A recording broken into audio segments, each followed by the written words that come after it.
اعوذ باللہ من الشیطان الرجیم بسم اللہ الرحمن الرحیم والذین یتوفون منکم ویذرون ازواجا وصیۃ لازواجہم متاعا الی الحول غیر اخراج فإن خرجن فلا جناح علیکم فیما فعلن فی انفسہن من معروف واللہ عزیز حکیم۔ والذین یتوفون منکم، اور وہ لوگ جن کی وفات ہو جائے تم میں سے، وَيَذَرُونَ أَزْوَاجًا، اور وہ اپنی بیویاں چھوڑیں، وَصِيَّةً لِأَزْوَاجِهِمْ، وہ وصیت کر جائیں اپنی ازواج کے لیے، مَتَاعًا إِلَى الْحَوْلِ غَيْرَ إِخْرَاج، ایک سال کے خرچے کا اور گھر سے نہ نکالنے کا۔ فَإِنْ خَرَجْنَ، پس اگر وہ خود نکلیں، فَلَا جُنَاحَ عَلَيْكُمْ، تو کوئی حرج نہیں ہے تم پر، فِي مَا فَعَلْنَ فِي أَنفُسِهِنَّ مِن مَّعْرُوف، جو انہوں نے اپنے لیے کیا دستور کے مطابق۔ واللہ عزیز حکیم، اللہ غالب ہے، حکمت والے ہے۔ والذین یتوفون منکم ویذرون ازواجا وصیۃ لازواجہم متاعا الی الحول غیر اخراج، یہ سورۃ بقرہ ہے اور اس کی آیت نمبر 240۔ اس سے پہلے اللہ رب العزت نے طلاق کے مسائل کو، نکاح کے مسائل کو، عدت اور رضاعت کے مسائل کو اور حق مہر کے مسائل کو بیان فرمایا، اور یہ بات ذہن میں رکھیں گے کہ قرآن پاک میں اللہ رب العزت نے اس مسئلے کو اتنی اہمیت دی ہے کہ اس حوالے سے یہ 14 آیات ہیں اور 3 رکوع ہیں۔ کتنی؟ 14 آیات اور 3 رکوع ہیں جس میں اللہ نے یہ مسائل بیان فرمائے ہیں۔ اس کی وجہ یہ تھی کہ زمانہ جاہلیت میں ایک تو نکاح اور اس کی تعداد کوئی نہیں تھی، جتنے مرضی کوئی نکاح کرے اور جس سے مرضی کوئی نکاح کرے، کوئی محرم نہیں ہے، کوئی غیر محرم نہیں ہے، کوئی نکاح کی تعداد نہیں ہے، بس لوگ نکاح کر رہے ہیں اور جتنے مرضی نکاح کرتے رہیں۔ یہ معاملہ چل رہا تھا زمانہ جاہلیت میں۔ اب نکاح ہوا، اس کے بعد جب طلاق کی باری آتی تھی تو اس کے بھی کوئی حساب نہیں ہے، 1000 مرتبہ طلاق دیں اور 100 مرتبہ طلاق دیں اور ہمیشہ کی طلاق دیں اور پھر اس سے رجوع کر لیں، بس یہ نظام چل رہا تھا۔ تو طلاق اور اس کی تعداد بھی کوئی نہیں تھی۔ پھر اس کے بعد جو حق مہر ہے، اس کا تو تصور نہیں تھا، جو جس انداز سے چاہتا ہے وہ نکاح کر لیتا ہے۔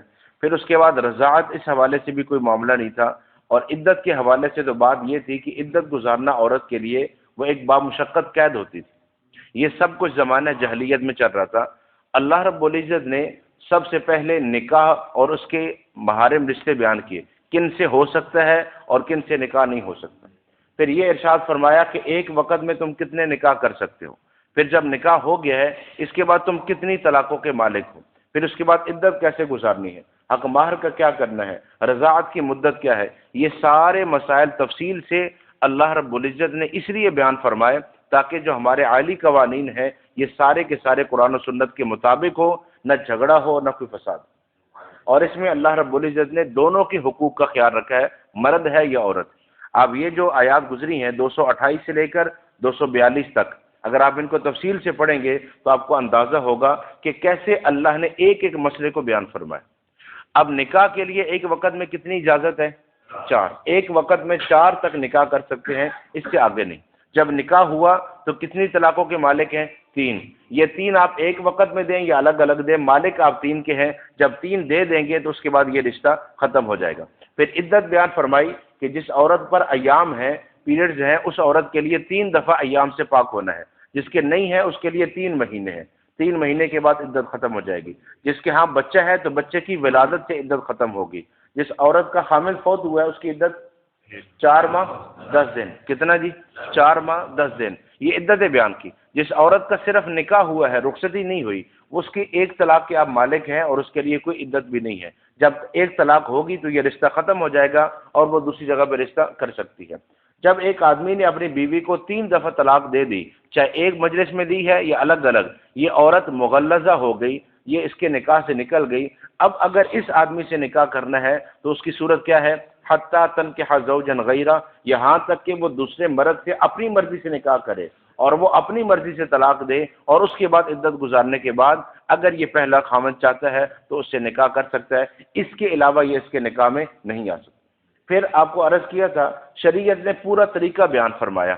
سب سے پہلے بات چیت بند کر دو، پھر بستر الگ کر دو، پھر تادیباً کچھ کہہ دو، پھر کوئی فیصل بٹھاؤ جو تمہارے درمیان فیصلہ کر دے۔ مسئلہ حل نہیں ہوا ان 4 طریقوں سے، فرمایا ایک پاکی میں 1 طلاق دو اور اس پاکی میں دو جس میں تمہارا حق نہیں ہوا۔ تاکہ ایک تو اس کی عدت کم سے کم ہو، اور دوسرا تمہیں پریشانی نہ ہو کہ تمہارا مزید کوئی بچہ ہوگا جہاں تمہیں جا کے پریشانی ہوگی۔ یہ طریقہ کار۔ اب جب شریعت اتنی تفصیل بتا دے، پہلے کیا کرنا ہے، طلاق کیسے دینی ہے، کتنی دینی ہے، کس وقت دینی ہے، جب یہ ساری تفصیل بیان فرما دے، اس کے بعد اگر کوئی شریعت کا خیال نہیں کرتا تو اب اس کے سوا یہاں جانا وہاں جانا تلاش کرنا، کہیں سے کوئی حلت کی صورت بنے تو یہ مذاق تو ہو سکتا ہے، شریعت نہیں ہو سکتی۔ اس لیے یہ دیکھنا ہے کہ شریعت نے کیا کچھ بیان کر دیا ہے۔ دیکھیں نا، نماز کی اتنی تفصیل نہیں ہے جتنا اللہ نے طلاق اور رضاعت اور نکاح کی تفصیل بیان فرمائی۔ نماز کے لیے صرف اتنا ہے اقیم الصلاۃ اقیم الصلاۃ اقیم الصلاۃ، اور یہاں دیکھیے آپ کتنے مسائل اللہ نے کس تفصیل سے بیان فرمائے۔ تو اب بھی اگر کوئی ان مسائل کو سامنے نہ رکھے پھر وہ یہ نہیں کہہ سکتا کہ شریعت نے میرے لیے رخصت نہیں چھوڑی۔ اب اس کی اپنی بے وقوفی یا خود علم حاصل نہ کرنا یہ اس کا مسئلہ ہے، شریعت کا مسئلہ نہیں۔ فرمایا والذین یتوفون منکم، جن کی وفات ہو جائے تم میں سے، ویذرون ازواجا، ان کی بیویاں رہ جائیں، وصیۃ لازواجہم متاعا الی الحول غیر اخراج، یہ وصیت کر جائیں اپنے ورثاء کے لیے کہ میری بیوی کو 1 سال تک تم نے خرچہ دینا ہے اور 1 سال تک گھر سے نہیں نکالنا، وہ اسی میرے گھر میں رہے گی اور 1 سال تک وہ یہ جو میرا ہوگا مال اس میں سے یہ کھائے گی۔ تو 1 سال کی وصیت کر کے جائے اپنے ورثاء کو۔ یہ کون کرے گا؟ جس کا دنیا سے جانا ہو رہا ہے، جو دنیا سے جا رہا ہے وہ اپنے ورثاء کو یہ وصیت کرے گا کہ آپ لوگوں نے بعد میں 1 سال تک اس کو گھر سے نہیں نکالنا اور اس کو خرچہ بھی دینا ہے 1 سال تک۔ یہ سمجھ آ گیا جو مسئلہ؟ اب یہ ہے کہ اصل میں یہ سمجھیں گے کہ جب زمانہ جاہلیت میں عدت طے نہیں تھی تو انہوں نے خود سے بنائی تھی کہ 1 سال، اس کو اللہ رب العزت نے اس وقت بیان فرمایا 1 سال جب تک میراث کے احکامات نہیں آئے تھے اور عدت بیان نہیں ہوئی۔ تو یہ فرمایا کہ 1 سال ہی ٹھہرانا ہے، لیکن 1 سال ایسے نہیں ٹھہرانا کہ ایک کمرے میں بند کر دینا ہے، وہاں وہ اکیلی پڑی رہے گی اور وہیں اس کو جا کے کھانا دینا ہے اور وہیں فرمایا، ایسے نہیں، پورا دستور کے مطابق 1 سال کا خرچہ، اور خامند کے گھر میں رہے گی، یہ خامند کے گھر سے بھی نہیں نکالنا اور 1 سال تک کا خرچہ اس کو دینا ہے۔ یہ تب تھا جب تک اللہ نے فوت شدہ کی عدت بیان نہیں کی تھی۔ اب عدت بیان ہو گئی ہے 4 اشہر و عشرہ، 4 ماہ 10 دن، اور میراث نہیں بیان ہوا تھا کہ بیوی اگر اولاد ہو تو 8واں حصہ ہے، اولاد نہ ہو تو 4تھا حصہ بیوی کو ملتا ہے، کل مال کا اس کو 8واں اور 4تھا حصہ ملتا ہے۔ اگر اولاد ہے تو 8واں حصہ ملے گا، اولاد نہیں ہے تو 4تھا حصہ ملے گا۔ اب وہ میراث لے لے گی اور اس سے وہ اپنا خرچہ کرے گی۔ یہ تب کی بات ہے جب میراث کا حکم بھی نہیں تھا اور عدت بھی بیان نہیں ہوئی۔ یہ ایک قول۔ دوسرا قول یہ ہے کہ یہ جو وصیۃ لازواجہم متاعا الی الحول غیر اخراج ہے، یہ آج بھی ہے۔ اب یہ کیوں ہے؟ کہا اس لیے کہ اس کو احساناً کرنا۔ کیا لفظ ہے؟ احساناً۔ عدت اس کی 4 ماہ 10 دن ہی ہے، 4 ماہ 10 دن کے بعد اس کی عدت ختم ہو جائے گی اور میراث سے اس کو حصہ مل جائے گا، لیکن یہ اس پر مزید احسان کے لیے کہ ضروری تو نہیں کہ 4 ماہ 10 دن کے بعد رشتہ مل جائے گا۔ جی اب دیکھیں نا، آج کا رشتہ نہیں مل رہا، مطلقہ سے اور متوفانہ سے کوئی بھی نہیں کرتا نکاح، کرتے؟ جس کا خامند فوت ہو جائے، اس کو طلاق ہو جائے، بہت کم کوئی ایسا ہے کہ اس سے کوئی نکاح کر لے، کوئی بہت ضرورت مند ہو یا کوئی بہت نیک ہو تو یہ کام کرے، ورنہ عام طور پہ یہ نہیں کیا جاتا۔ حالانکہ عمر بھی تھوڑی ہے، بچی بھی ہے، اس کی شادی اور اولاد بھی اور نہیں ہے، لیکن چونکہ طلاق ہوئی ہے تو پتہ نہیں کیا وجہ سے اس کو طلاق دی گئی، نہیں لوگ کرتے۔ رسول اللہ صلی اللہ علیہ وسلم کی 11 ازواج میں 10 وہ ہیں جن کے پہلے نکاح ہو چکے ہیں، اور ایک نہیں 2 دفعہ ہو چکے ہیں، اور ایسی ہیں جن کی اولاد ہے پہلے، اور پھر رسول اللہ صلی اللہ علیہ وسلم نکاح فرما رہے ہیں، اور ساری زندگی کو آپ کو ان سے شکایت نہیں ہے، ان کو آپ سے شکایت نہیں۔ ٹھیک ہے؟ تو لیکن ہمارے ہاں معاشرے میں اب یہ بات نکل گئی کہ ایسی بچی سے نکاح کرنا، حتیٰ کہ بعض دفعہ ایسا ہوتا ہے صرف نکاح ہوا ہے، رخصتی بھی نہیں ہوئی، طلاق ہو گئی، ہزاروں وجوہات ہوتی ہیں، بس جی طلاق ہوگی، ہو سکتا ہے کوئی بات تو ہوگی نا۔ یہ ایسے کہا جاتا ہے جیسے ان کا بچہ تو بالکل جو ہے نا وہ دودھ کا دھلا ہے، کہ اس کا کوئی مسئلہ نہیں۔ بھئی آپ اپنے بچے کو بھی تو دیکھیں نا، یہاں بھی، اور دعا کریں اللہ سے، اور دل سے دعا کریں کہ اللہ کرے کہ یہ جو بچیاں دیکھنے والا سلسلہ ہے نا یہ ختم ہو جائے، ایک رشتہ، دوسرا رشتہ، تیسرا رشتہ، حتیٰ کہ 100 اور 200 بچیاں دیکھنا، ان کے گھر میں جانا، ان کو بٹھانا، پھر ان کو چلا کے دیکھنا، پھر بلا کے چیک کرنا، پھر ان سے انہوں نے کیا بنایا جی، یہ سب کچھ۔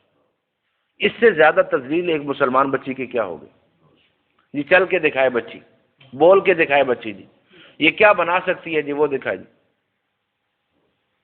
تو ہونا تو یہ چاہیے نا کہ اپنے بچے کو بھی ذرا چلا کے دکھاؤ، بلا کے دکھاؤ، وہ کتنا سارا پانی میں، ٹھیک ہے۔ اور خاص طور پہ یہ جو باہر سے رشتے آتے ہیں ان کے تو اور ہی زیادہ ڈیمانڈ ہے نا۔ تو جب آپ نکاح کرنے آئے اللہ کے بندو تو خدا کے لیے اس کی عزت کا بھی خیال رکھو۔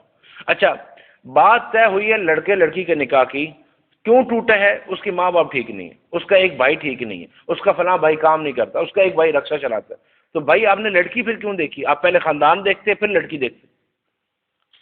اس کو بٹھا کے ساری بات چیت ہو گئی ہے اور بعد میں جواب کیوں دیا ہے؟ جی ہم نے دیکھا اس کا ایک بھائی رکشہ چلاتا ہے۔ تو رکشہ چلانا کون سا ایسا جرم ہے کہ اس کی بہن سے نکاح نہیں ہو سکتا؟ ٹھیک ہے، ان باتوں پہ گھر اپنا نہیں ہے، گھر کرائے پر ہے، تو آپ نکالنے پر آئے۔ کتنے لوگ ہیں جو کرائے پہ رہ رہے ہیں؟ یہ اللہ کی نعمت ہے، اللہ کسی کو عطا فرما دے۔ اچھا، اور بعض بڑے گھروں میں کیوں ہوتی ہے کہ انہوں نے یہ کہا تھا کہ رشتہ ہوا ہے، رخصتی ہو گئی ہے، اگلے دن طلاق ہوئی ہے، کیوں؟ انہوں نے کہا تھا کہ ہونڈا سیوک دیں گے، وہ نہیں دی، دوسری گاڑی دی ہے، طلاق ہو گئی۔ اتنی ساری باتوں پہ تو یہ جو شروع ہوا ہے، اللہ تعالی ہم سب کی حفاظت فرمائے۔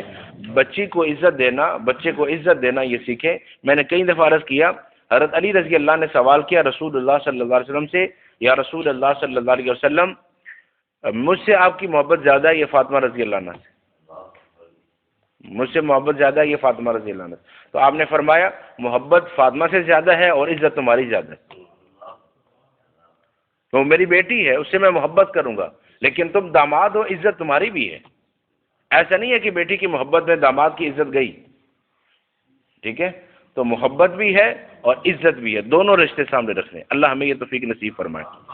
تو اب حکم یہ ہے فرمایا کہ جس وقت اس کو خاوند فوت ہوا ہے تو وہ یہ وصیت کرے کہ 1 سال تک اس کو تم نے گھر میں ٹھہرانا ہے اور اس کا خرچہ یہ احساناً ہے۔ کیوں کہ ضروری نہیں ہے کہ 4 ماہ 10 دن کے بعد رشتہ مل جائے گا، ہو سکتا ہے رشتہ نہ ملے تو یہ کہاں جائے گی؟ اور بعض دفعہ ایسا ہوتا ہے کہ اس کے پیچھے ہوتے ہی کوئی نہیں، ماں باپ نہیں ہوتے، بھائی گھر میں ٹھہراتے نہیں ہیں، اب وہ کہاں جائے؟ اب تو ماحول الگ ہو گیا نا، اب تو یہ ہے کہ بچے ہو گئے تو اس عورت نے وہیں رہنا ہے اور وہیں اس کا گھر ہے۔ لیکن یہ اس وقت بات ہو رہی ہے جب ایسا تھا کہ طلاق ہوتے ہی یا عدت گزارتے ہی عورت نے واپس جانا ہوتا ہے۔ یہ بات سمجھ آ گئی جی؟ پہلا مسئلہ تو یہ عرض کیا کہ یہ پہلے کی بات ہے جب تک عدت بیان نہیں ہوئی تھی اور میراث نہیں تھی۔ جب میراث اور عدت آ گئی تو یہ حکم ختم ہو گیا۔ اور دوسرا یہ ہے کہ یہ احساناً ہے کہ بعد میں بھی یہ کام کرو، میراث دینے کے بعد بھی اور عدت گزارنے کے بعد بھی۔ فَإِنْ خَرَجْنَ فَلَا جُنَاحَ عَلَيْكُمْ، یہ تائید ہے دوسری بات پر کہ اگر وہ خود گھر سے نکل جائیں عدت کے بعد تو تم پر کوئی گناہ نہیں ہوگا۔ تم نے کہا تھا کہ ٹھہرو یہاں پر، لیکن عدت گزارنے کے بعد وہ عورت چلی گئی، اور فی ما فعلنا فی انفسہن، اپنے لیے جو اس نے کیا ہے، دوسری جگہ نکاح کر لیا ہے یا دوسری جگہ موو ہو گئی ہے، چلی گئی ہے، فرمایا یہ اس نے خود کیا ہے میں معروف ایک دستور کے مطابق، اب تم پر کوئی گناہ نہیں ہوگا۔ واللہ عزیز حکیم، اللہ غالب ہے، اللہ حکمتوں والے ہیں۔ غالب ہیں، تم نکال دو گے تو کہاں جائے گی؟ فرمایا پہلے بھی اللہ نے سنبھالا تھا، اب بھی اللہ سنبھالیں گے۔ اور وہ حکیم ہے، وہ حکمتوں سے یہ احکامات دیتے ہیں تاکہ تم عمل کرو، اس پر تمہیں بھی ثواب ملے۔ وَلِلْمُطَلَّقَاتِ مَتَاعٌ بِالْمَعْرُوفِ، فرمایا مطلقہ کے لیے متاع ہے، اسے کچھ دینا ہے دستور کے مطابق۔ وہ کیا ہے؟ میں نے پہلے عرض کر دیا تھا، جس عورت کا صرف نکاح ہوا ہے، حق مہر طے نہیں ہوا، اسے طلاق ہو جاتی ہے اللہ نہ کرے، تو اس کے لیے متاع یہ ہے ایک سوٹ دینا جس میں 3 کپڑے ہوں، دوپٹہ ہو، قمیض اور شلوار بن سکتی ہو، ایسا سوٹ، اور اپنی حیثیت کے مطابق۔ علی الموسع قدرہ وعلی المقتر قدرہ، مالدار اپنے اندازے سے دے اور جو تنگ دست ہے وہ اپنے اندازے سے دے، ٹھیک ہے؟ اب یہ نہ ہو کہ مالدار ہو لیکن سوٹ ایسا دے رہا ہو، تو فرمایا صحیح والا سوٹ اسے دے دو جس کا نکاح ہوا ہے اور حق مہر طے نہیں ہوا۔ اگر نکاح ہوا ہے اور حق مہر طے ہوا ہے تو آدھا حق مہر دینا ہے۔ کیا کرنا ہے جی؟ آدھا حق مہر دینا ہے۔ اور اگر رخصتی ہو چکی ہے اور نکاح حق مہر طے نہیں ہوا تھا تو پھر آپ نے مہر مثلی دینا ہے۔ کیا دینا ہے؟ کیا ہوتا ہے مہر مثلی؟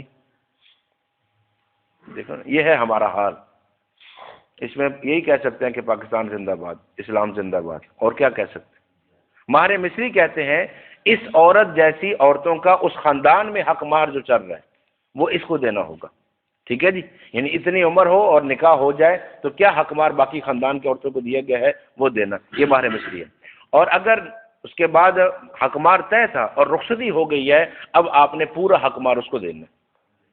اور جب طلاق ہو گئی ہے اب تو بہر صورت حق مہر ہی دینا ہوگا، آپ کسی صورت میں بھی معاف نہیں کر سکتے اور اس پیسے کو دبا نہیں سکتے، وہ آپ کے ذمے ہوگا اور قیامت والے دن آپ کو جواب دینا ہوگا. ٹھیک ہے؟ تو مطلقہ کے لیے متاع ہے، سمجھ آ گئی جی؟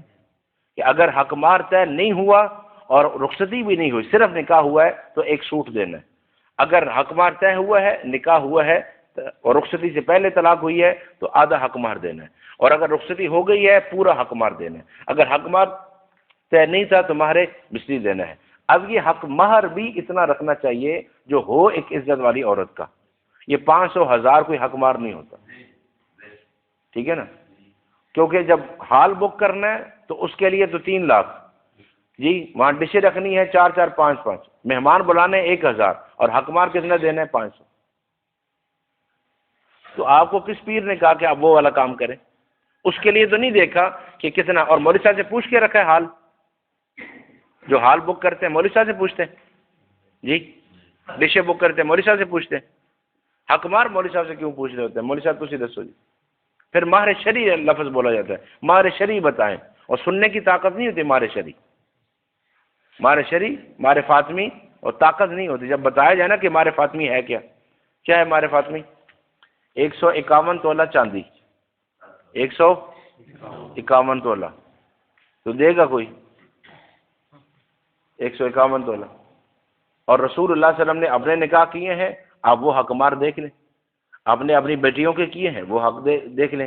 آپ نے اپنے منہ بولے بیٹے زید بن حارثہ ان کا کیا دیکھ لیں. آپ کو سمجھ آ جائے گی کہ حق مہر کتنا ہونا چاہیے. فاروق اعظم رضی اللہ عنہ نے حضرت علی رضی اللہ عنہ کی بیٹی سے نکاح کیا، 60,000 درہم حق مہر دیے. 60,000 درہم.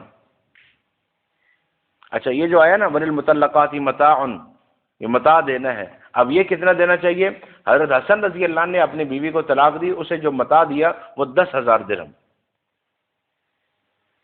کتنا؟ 10,000 درہم.